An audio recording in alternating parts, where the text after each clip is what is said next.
What's going on, Tavis? How are you today? I'm doing well, my friend. It's warming up outside. I think we're officially Yes. in summertime now.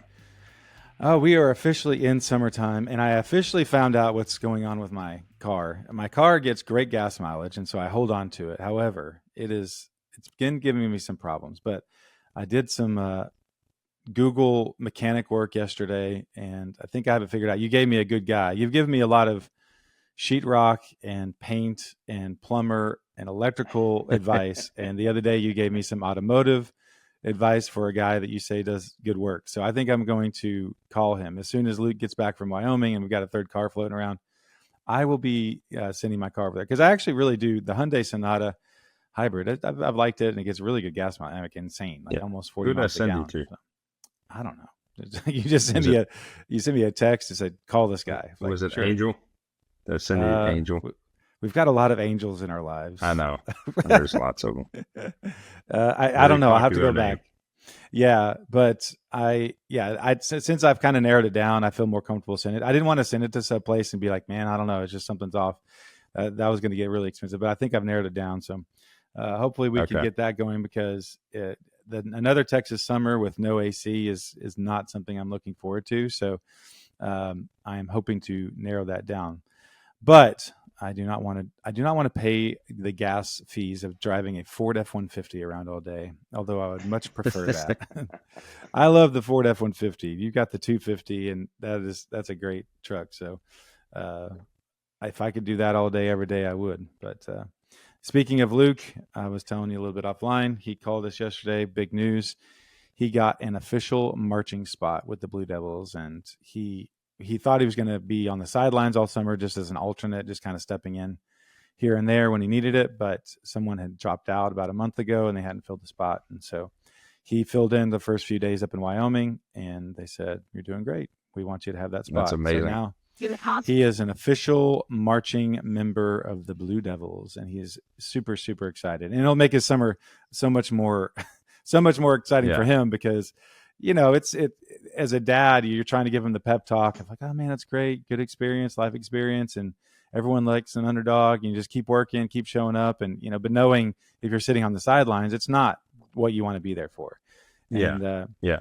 so for him to actually get a position, which came after him just showing up and still showing up with a good attitude and putting the work in. And he practiced a ton before he went to this camp so he could show up prepared and all that stuff. So he's a great example of discipline. I just need that discipline to carry over to some Texas Tech finance classes at some point. So that's not that's not a complete waste. So, but yeah, super Yeah. proud of Luke, and we're going to get to go watch him march in Oklahoma City, I believe, and then San Antonio, possibly Houston, and Indianapolis. So we're going to get to see him several times this summer.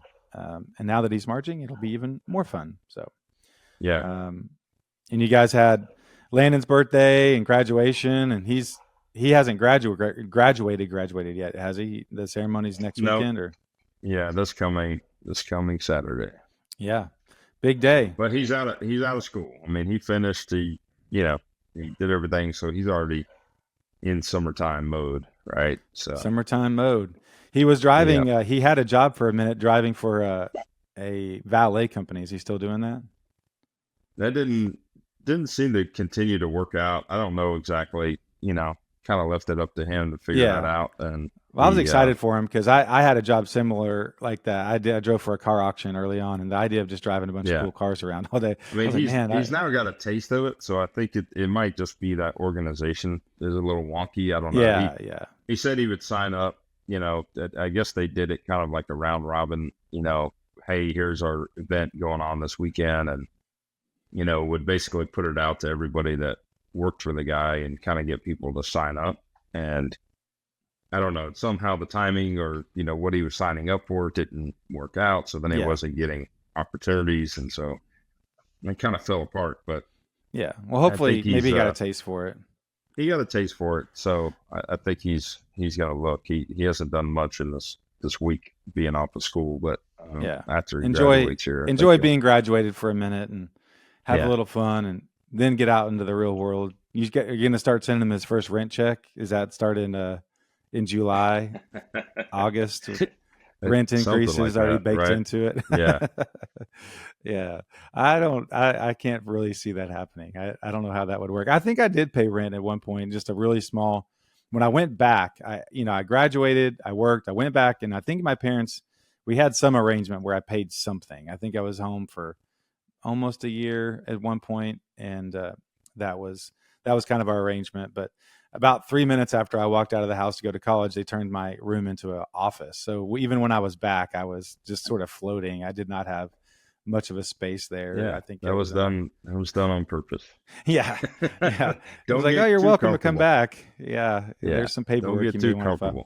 Yeah, I mean, exactly. and that's funny. I think the dads, at least like with me, maybe not with you. I think you're a little bit more, you know, I don't know, maybe not, but for me, I'm like, yeah, come on, it's time to grow up. And the moms, on the other hand, are like, no, don't leave the nest. You know, Yeah, yeah. I'm don't leave. probably a little You're bit more welcome back towards anytime. And I'm like, yeah. nope, it's time. I've had moments where it's like, oh, there is some benefits. It's quiet. You're not having to play taxi and juggle all these events and stuff. It's like, okay, I could get used to this. But then just the idea of the quiet and, Luke and I get along really well. And so it's that aspect of it is hard, but I'm sure the longer it goes, it'll be great. And I'm proud for him. And he's getting to, kind of do his thing, spread his wings and all that this summer. So I'm sure Nice. after he does that, he definitely want to come back home. So anyway, Yeah. enough about my fathering. So this week has been crazy. Yesterday was a crazy weather day, and it translated into a crazy real estate day, specifically for you, Tavis. But we had, man, a storm come through, and I think they said the sustained winds. There really wasn't a tornado in our area. There was one in Garland, but near us. But the sustained winds actually would have uh, been registered as a Category 1 hurricane. I think it was 76 miles an hour up to 90. They showed a picture on the It news of it a registered in the plane. colony for 95 miles an hour. Yeah, I mean a plane was being pushed off the runway in the Oh DFW, right? gosh. It was away from the terminal. Yeah, I mean it was parked there and it was just pushing it down the Oh, runway. It's crazy. I mean, just amazing winds. And I was driving around yesterday, going to see some home health folks, and trees and of just course knocked over. it's when everyone's sleeping, right? Yeah, Or when people are just getting up for work, or yeah. It was 4:45 in the morning. Yeah, it was. our friend that works in healthcare. I mean, she was on her way to the hospital, Mm, to work to start her shift, and left at like 5 something, and was on her way, and she lives in like George Bush and Midway.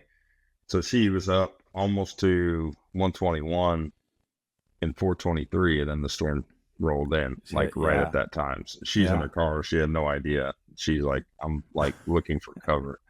yeah. It was intense and blowing down trees and power lines, and a lot of people lost their power.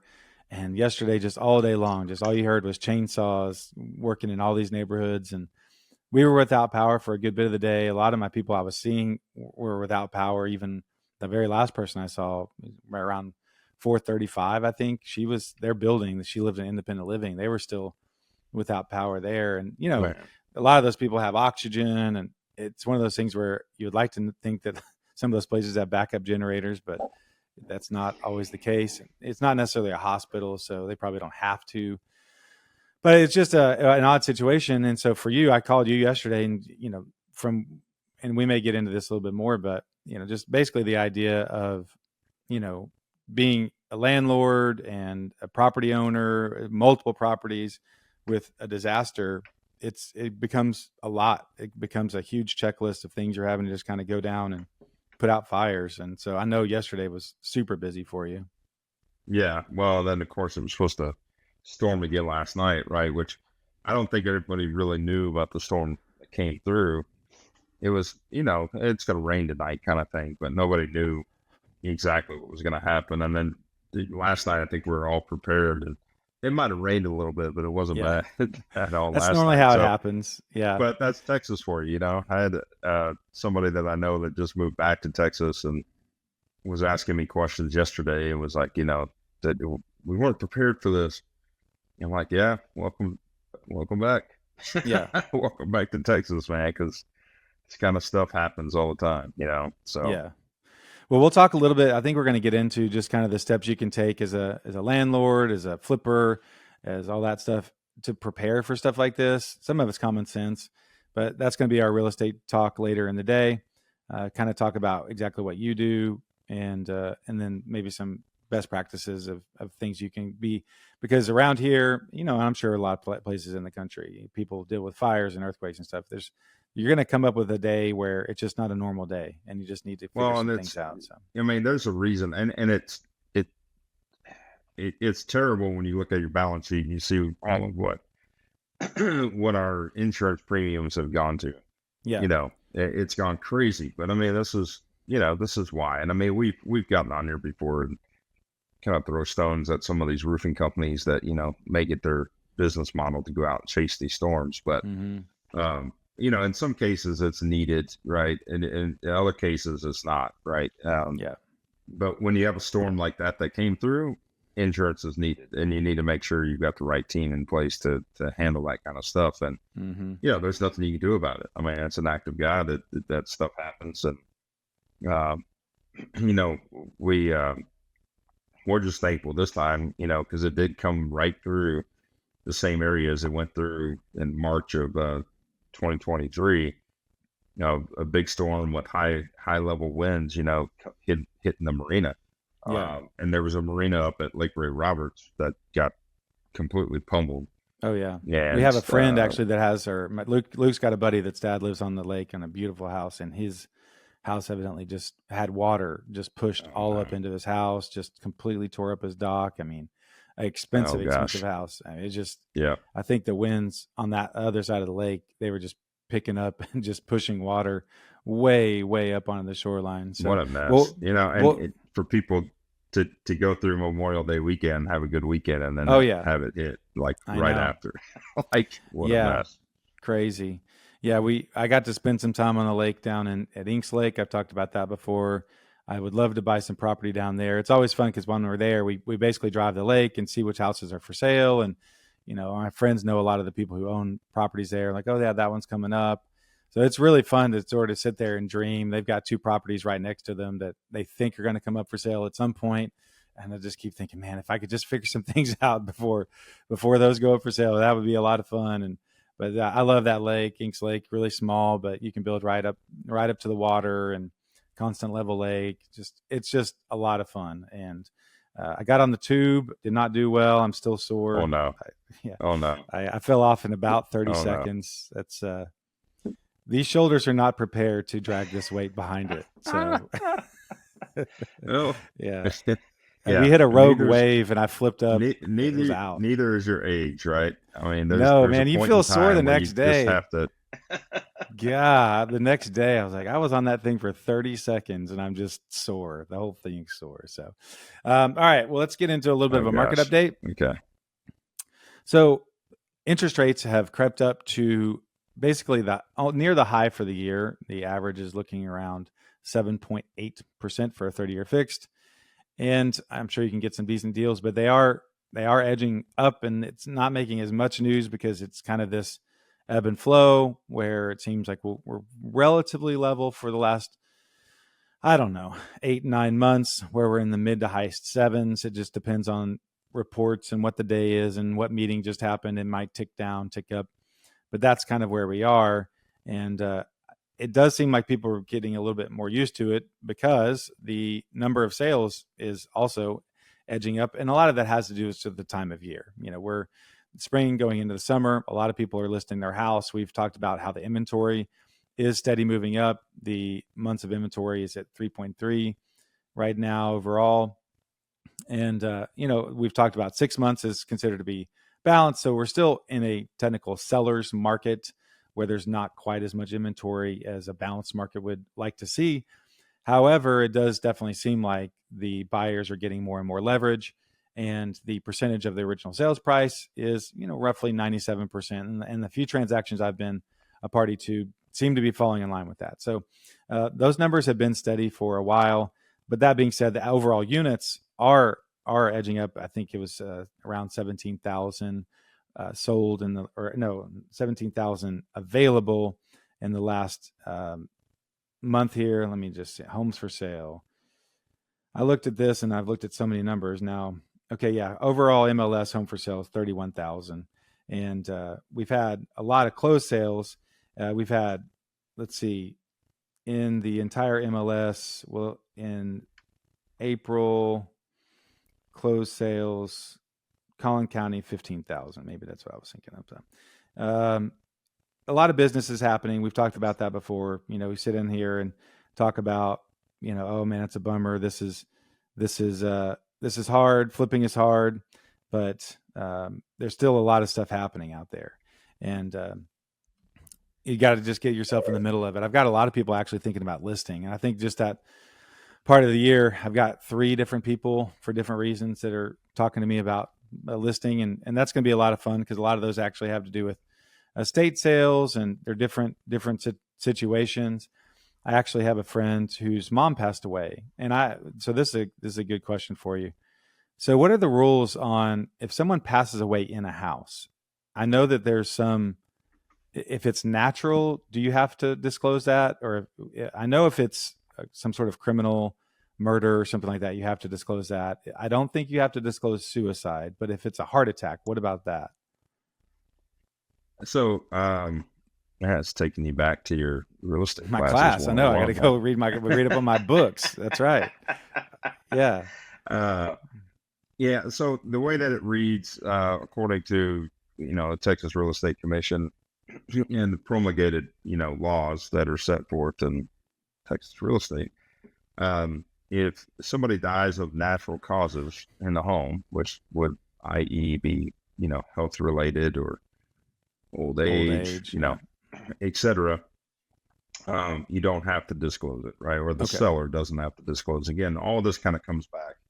Well, it could be knowledge of the agent as well. If you know things, you're supposed to, disclose what you know as an agent. But ideally, when the seller's disclosure filled out, there's a section in there that asks, has anyone, passed away on the property, not related to natural causes or suicide. So basically what that is pertaining to is if for instance, something malfunctioned with the home and somebody died, because of the home, right? Like if the home caught on fire specifically, and there was a casualty that had to do with something like that. I think that's that's an area that would. You'd want to say something about that. I believe so. Again, I'm not an attorney, but that's kind of where it's written, is if there was something to do where the property caused the death, then that should be disclosed, and or some kind of situation criminal. Where there's foul or criminal situation. We had one years ago that I was representing a buyer, and we went into a home, and I believe it was disclosed, but it was kind of vague on how it was disclosed, but it was disclosed. And of course, then we looked it up through Google, and unfortunately it was like one of those murder suicide situations, or it might have been just a murder. I think maybe the husband was arrested, maybe he was in jail, but he ended up, killing his whole family. We were able to Google it and kind of find the information. And of course, it freaked my people out. They just couldn't go forward with that mindset. And I understand it, in some cases, whether you believe in ghosts or anything like that, I think it's just the mindset of having your family in a home, specifically if like, hey, this person was killed in this kitchen. And every time you're in that kitchen, you think about it, right? Yeah. Well, from a seller's agent standpoint, how you're good at comping. So I'm sure you don't have an average deduction for, someone was murdered, so we're going to go ahead and reduce this by $30,000. But how would you even go about that? You do the best you can and throw it out there and maybe try to get market and just see if someone will buy it based on the numbers? Or do you go ahead and call it what it is and you go and drop the price and kind of raise a red flag of why is this cheaper than everything else? How would you handle that? Yeah, I think from a marketing perspective, yeah. I mean, you've got to, you're definitely, in my opinion, you're not going to be able to like fetch top dollar with that Yeah. kind of situation, because you're gonna thin the herd, right? There's gonna be some people that don't care. I mean, years ago I sold a home, and mind you, it was a rebuild, so we kept the foundation. And this was a friend of mine. I facilitated the deal. We bought it. He bought the property, and it was a property where a deranged husband basically blew himself up in the house. It was a hostage kind of situation. They got the kids out once the SWAT team showed up, and I don't know what he used exactly, because I don't believe there was natural gas in the house, but maybe it was propane tanks or something. But essentially, as soon as the kids got out of the house, he ended up blowing himself up. And house caught on fire, neighbor's house caught on fire a little bit. Anyways, my investor bought the property, scraped it, bulldozed it, left the slab and rebuilt it. And we had to disclose it, in that situation, right? And disclose what had happened. And again, something you got to think about, even though it was technically could be categorized as a suicide, the benefit of disclosing it was, one, I knew about it. Two, all it takes is to talk to a neighbor, and a neighbor to tell you the story, right? Yeah. I sold another property, which actually these guys were clients of mine years ago, and he ended up taking his own life. I don't remember how many years ago now this was, but I helped him and his wife buy this house, and then he took his own life. And then several years later, I think it was probably 2020, she came to me and said, "Hey, I think it's time. I'm going to sell the house." And so, knowing that information, even though I knew it, I kind of just told her, I was like, "Look, here's the disclosure. Technically, it says you don't have to disclose it, but I know about it. Neighbors talk. I think I talked to people in the office as well. It's like, how do I work this? Because I kind of know this, And they're like, "Well, technically, you don't have to disclose it." And anyways, I left it up to her, and she decided to go ahead and disclose it. And I felt better, knowing that information was out there. Yeah. And we priced it right. I mean, it was a cute house, but I mean, we priced it competitively. And during 2020, we drove multiple offers, and there was a couple of people that said no, like read the disclosure, and they didn't want it because of it. And then the people that bought it had no issue with it. Right. Yeah. So I think it's just, as truthful and transparent as you can be is always the better way to be, if you can. And I mean, a situation like that, it didn't affect, any condition of the property. It wasn't like there was, stains left over or anything like that. Yeah.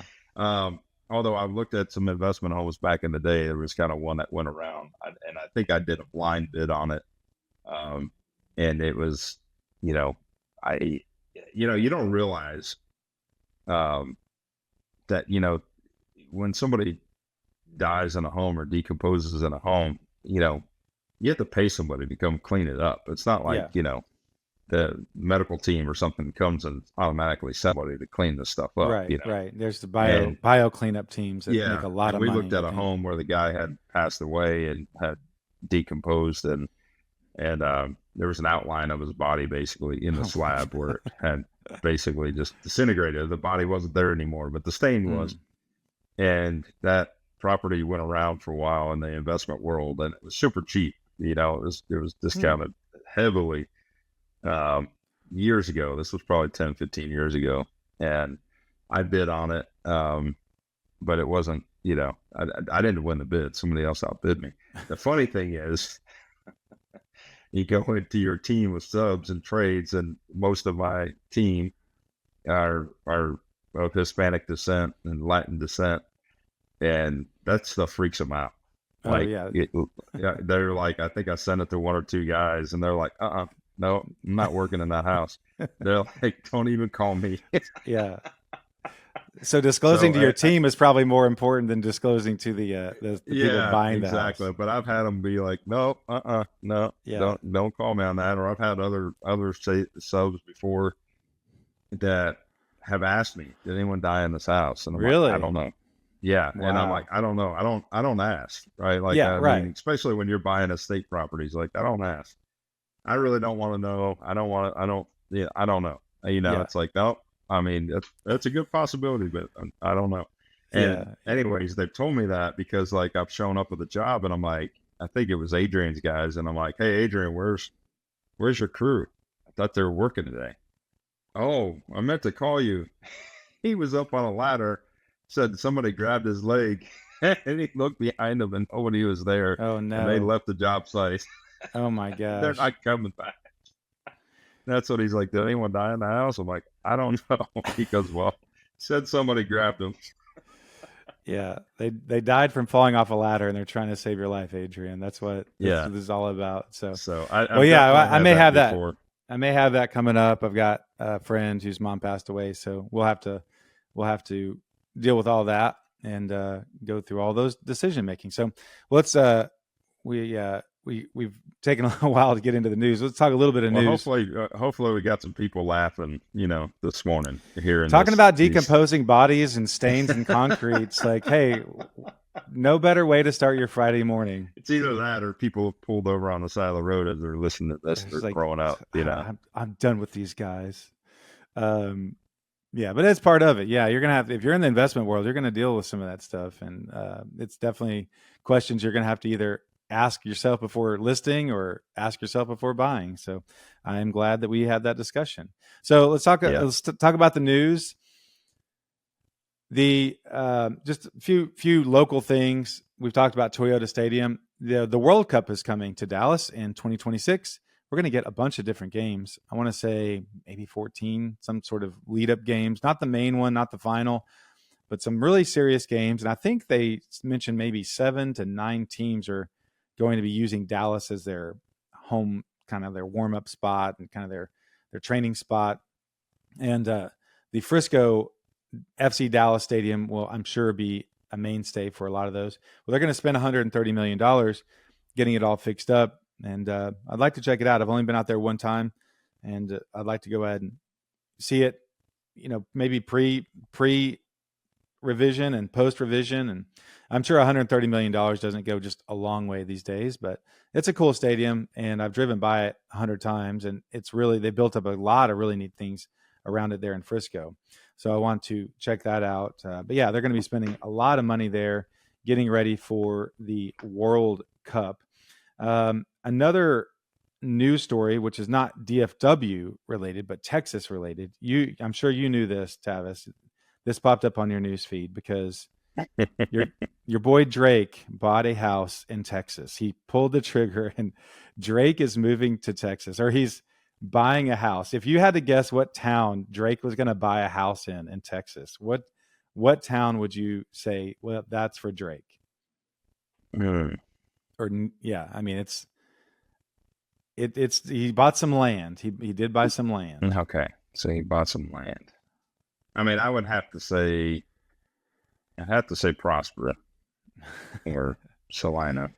Well, you'd be wrong because he bought 313 acres in Brenham, Texas. He loves bluebells so much.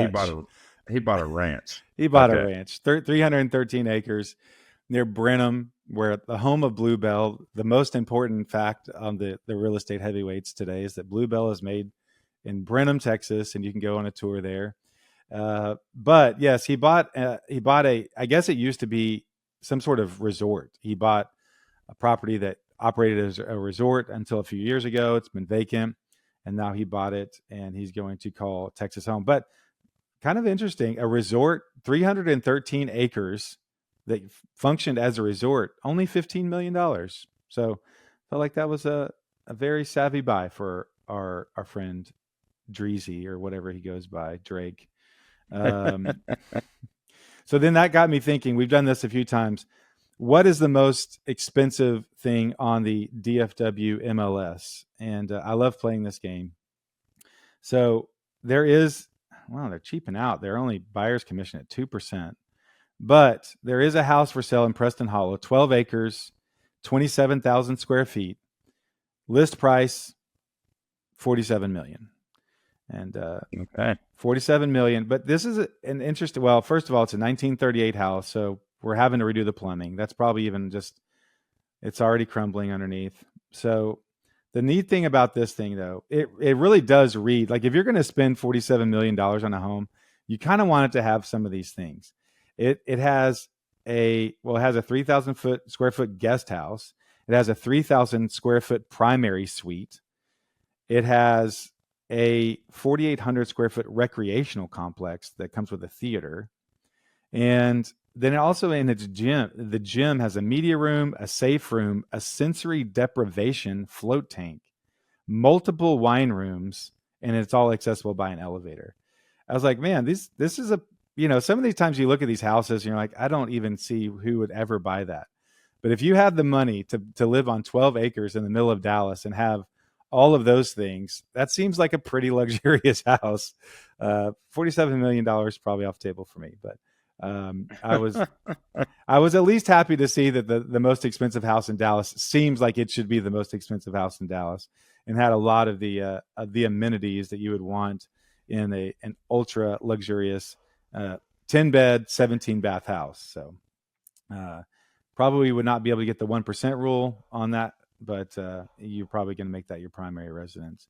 So let's see. The other piece of news that I thought was cool is Yahoo Dallas, Texas showed up in Yahoo Finance this week, and they were listing the top 6 most affordable but decent towns to live in. And we had a couple in our DFW area pop up. And if you had to guess what the most affordable yet decent and desirable town to live in, what would you guess that would be? There's one over in Fort Worth, and there's one over here in the Dallas area. I don't know. Over in Fort Worth, they picked Haltom City. I'm not familiar with Haltom City. I've heard of it. Oh, gosh. But it's a smaller town, but I'm not terribly familiar with it. But over here, you are familiar with the town. They picked Mesquite. And Okay. I think that they said that the average home price is below 400,000, maybe somewhere in the 380s.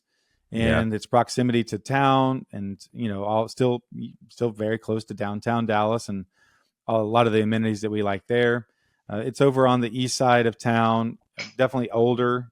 You're looking at your probably 60s and 50s, 60s, early 70s development of Mesquite.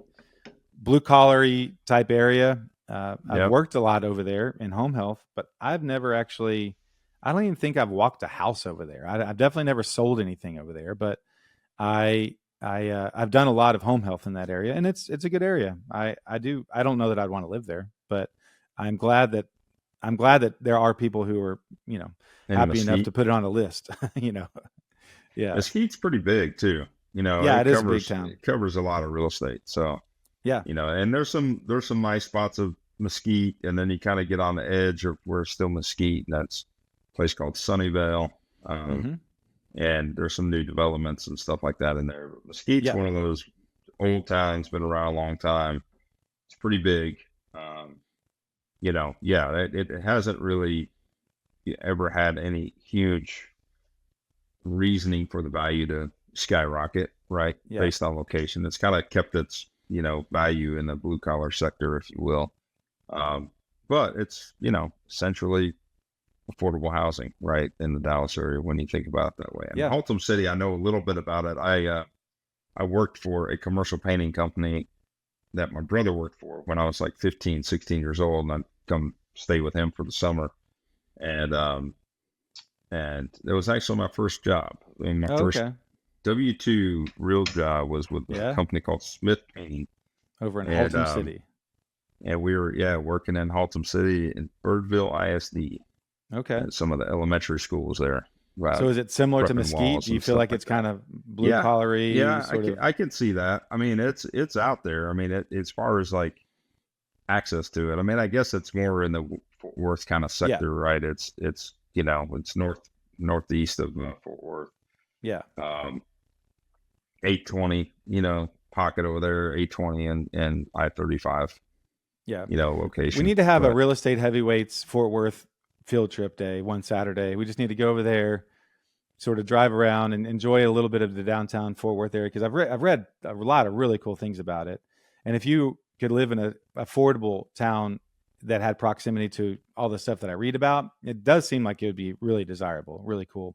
But I want to go Yep. over there. We need to go pick a good maybe barbecue spot for lunch, hang out, then go to Joe T. Garcia's, and maybe go over to Billy Bob's to have a nightcap of country music. That would be a good day right there. So we could figure that out. Yeah, the my only other connection to Mesquite I'm thinking of is I actually met the police chief over in Mesquite. His mom was on services with us for a while, and he would show up to every session and just sit there. He was super nice, super humble, quiet guy. He was not the over the top macho police guy you would think, but the police chief of Mesquite, and he would be there, answer any questions, super supportive of his mom. It was just really cool. And I think if I had to guess, he bought her this house. It was not a huge house, nice house necessarily, but it was in kind of southy Dallas area, decent part of South Dallas. And he would come take care of her every day. I think he probably went by every day, check on her and just see how things are going. And he was always there when I was there. So just really good dude.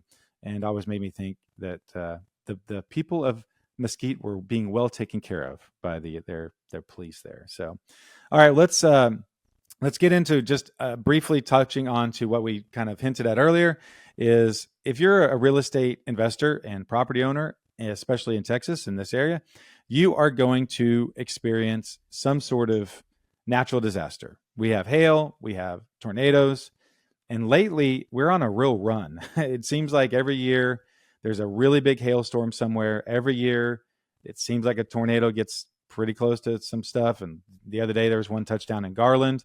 We've had several, and we've had a real run of natural disasters. And one reason why our insurance costs have gone up higher than the national average. I read an article, it's up 47% since 2019. National average was 37%.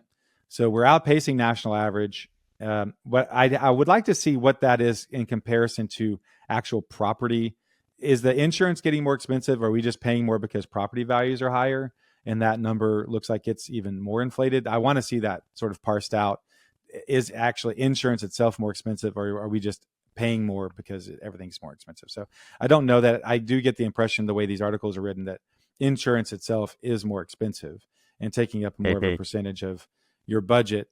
But as someone who owns a commercial building and multiple rentals, do you have an official checklist? Do you have kind of a way to go through and check on your subs that might be working and hey, we're holding off here today, or making sure all your rentals have power and there's no floods that you need to know about? Like, what's kind of your when something like this comes through, what's your first 12 hours look like that you're figuring things out? Yeah, well, unfortunately, I self-manage, all of my properties. So for me, it's as easy as just sending a text out to the, occupants and checking with them first, right? How's everything? Everybody good? Do you have power? Any trees down? Any issues to worry about? So I think it's just a simple conversation to kind of work through that. Our commercial building, as we were saying offline a little bit earlier, had a couple of leaks that popped up there, and it's a flat roof. So there's a couple different scenarios that happen when you have a leak in a flat roof. One could be just the massive amount of water that we had, and if it pools in an area that's not draining very well, then that water can build up past like a curb, essentially, where like you have an AC unit sitting on top or something, and that water can get up past a certain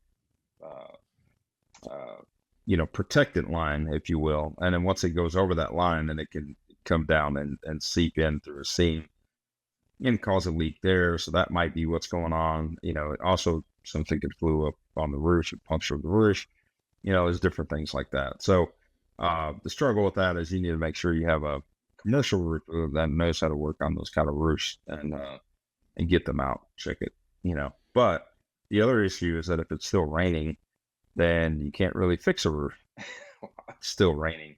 So sometimes the tenants don't understand that. I have this particular, and mind you, she's running a restaurant. So I know that the importance to try to, fix a water leak that's active and it's in the middle of your dining area. But it's also a matter of explaining like, hey, they need to come out. We need to make sure it's dry. We need to make sure we can repair it. So just kind of work with us, in that Yeah. scenario. There's no other way to work around it, right? Yeah. As far as But I'm sure residential homes go, in your leases, I was going to ask, do you have specific language that says they're obligated to let you know when there's a leak or there's something going on? They like if they, like let's use Brandy for example. She's mhm, not out in Sweetwater. She's lived in that house a long time. She takes care of a lot of the stuff herself. She doesn't really, it doesn't ever raise a red flag if something's off. She just either lives with it or right. fixes it herself, which I guess is good in a way, but also when you find out that rain comes in the back door every time, water comes in the back door every time it rains and she just sweeps it out. It was like, well, this might be causing other problems. So why don't we fix that? So do you have language in your leases that sort of help explain that what you expect from them in these situations? No, there is, for sure. I mean, we definitely have language in there that talks about that to, excuse me, alert us and let us know if there's anything, and there's certain things in the commercial contracts, there's more responsibility on the tenant to take care of Mm, certain things than there is a landlord, versus in your residential properties where typical landlord would take care of, most things, that cause a problem. But for the most part, it's having that open communication and discussion with your tenants on a constant basis, and just checking in, make sure everything's good, and anytime any kind of storm rolls through, you know, do we have hail? Was there hail in your area? Do you know what size? Is there any kind of problems? Everything's working right, gutters working, things like yeah. that, right? Is everything functioning as designed? If not, then we need to schedule a repair. So, I think somebody brought up a good thing yesterday on one of the news forums on Facebook, one of the discussions was, even though we have insurance, his argument, because he showed like a tree had fallen down on the corner of one of his properties and it did quite a bit of damage. And his response was, rather than make a claim with my insurance, I'm going to pay out of pocket to fix the repair. I have the trades and the wherewithal to do it, and I'm going to do that to keep my, basically keep my policy low and not have any claims against the property. And I guess you can always kind of look at that. I mean, I've done that over the years, depending on what the situation was, if it's really necessary to get insurance or not. Obviously, you have insurance for a reason. There's multiple things that it can cover. If there is something, that's significant, that's going to cost you, thousands and thousands of dollars, or displace your tenant and things like that. I think there's, obviously, insurance is important to have. Yeah. It's crazy to me to operate anything without insurance. And I looked at recently here with my insurance reps to reevaluate some of mine. And it was like, hey, let's look at, increasing the deductible to lower the premium. And I looked at doing that, and realistically, it wasn't big enough change to really make an impact. Like, I did that recently. It might save me $100 a year, and increase my deductible or something. But I mean, that's like pennies when you look at like a $3,700 policy. Right. It's going to reduce me to 36. Like, right. Okay, I'll just keep it. Yeah. It's a weird math deal right now. It just doesn't really pay off to do that. The sad part is most of mine, like that seems to be like the average right now. Some of my rentals it's up to like $3,700 a month or a year. And it used to be $1,600, $1,700. So it's gone up like $2,000 in the last couple of years, pretty rapidly. The thing is, though, that the replacement costs have gone up too. So it's kind of it's a hard, it's a hard argument. And, if you know how insurance companies work, or at least the theory or the mindset of how I think insurance companies work is they make money on their premiums and, essentially hope that they don't have to pay out any money. Yeah. And the more that they have to pay out, then the more that they have to increase premiums to make money to be able to cover,